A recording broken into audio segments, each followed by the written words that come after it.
Well, Shalom. I'm going to finish the chapters 34, 35, 36, the last three chapters of the book of Numbers, just by summarizing them because they're not that interesting to read. And there's no great spiritual lesson you learn in there except that chapter 34, Adonai gives to Moses the instructions on how to divide up the Holy Land. So when the Israelites cross over the Jordan River and begin to conquer the land, it describes the borders of the land. And so that's all that chapter 34 is about, the borders of the land and which tribe and which leader of the tribe gets to take possession of the lands. And so that's chapter 34.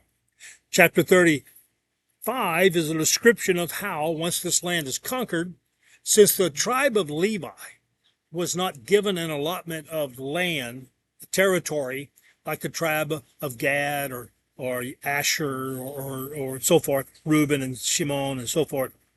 Instead, the Levites were given cities within each of the tribes, all scattered throughout Israel. These are called the Levitical cities. They were given cities to live in and land around those cities so they could plant crops. And this is where the priest or the tribe of Levi lived, all scattered throughout Israel. And that is what chapter 35 is about. And then also beginning in verse 10 is a description of what are called the cities of refuge. So among these cities, these Levite cities, there are to be 10 cities that are designated as cities of refuge. So if someone was to kill someone by accident, they could flee to this city.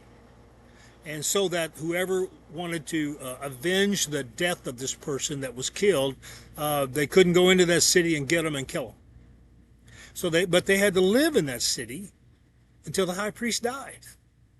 Then you could leave the city. So if you accidentally killed someone, you could flee to the city and survive. That's what that's about. Now, if you did kill someone on purpose, even if you fled to the city of refuge, they would take you out and you would be executed, because there is a death penalty in the Old Testament, and where it simply says, he who takes a life will have his own life taken.